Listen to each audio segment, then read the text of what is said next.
Mbyllet në mënyrë tragjike operacioni i kërkimit për alpinistin Erkin Lika. Trupi i tij pa jetë u gjet këtë të diel pranë Urës së Vashës në lumin Mat, pas 2 ditësh kërkimesh të pandërprera nga ekipet e shpëtimit. 39 vjeçari ishte pjesë e grupit të kërkim shpëtimit malor dhe ditën e aksidentit po zhvillonte një stërvitje së bashku me kolegët e tij.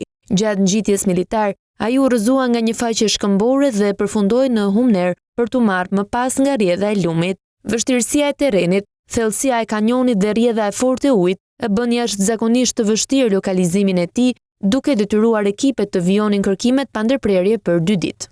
Në drejtimin e prefektit të qarkut Dibër dhe koordinimin e Agjencisë Kombëtare të Mbrojtjes Civile, në operacion u angazhuan rreth 90 forca dhe vullnetar, me styre efektiv të forcave të armatosura, policisë së shtetit, Reneas, Polumbar, zjarfikës dhe ekipet të specializuara të kërkim shpëtimit. Operacionit ju bashkuan edhe ekipet e kërkim shpëtimit malor nga Kosova, të cilat asistuan në kontrollin e zonës së vështirë ku dyshohej se ndodhej alpinisti. Pas lokalizimit, trupi Erkin Likës u nxor nga vendi ku ishte bllokuar pranë Urës së Vashës, duke i dhënë fund operacionit që mobilizoi 10 forca nga disa institucione. Agjencia Kombëtare e Mbrojtjes Civile shprehu ngushëllimet për familjen e 39 vjeçarit dhe falenderoi të gjitha strukturat dhe vullnetarët për angazhimin dhe profesionalizmin e treguar gjatë operacionit të kërkim shpëtimit.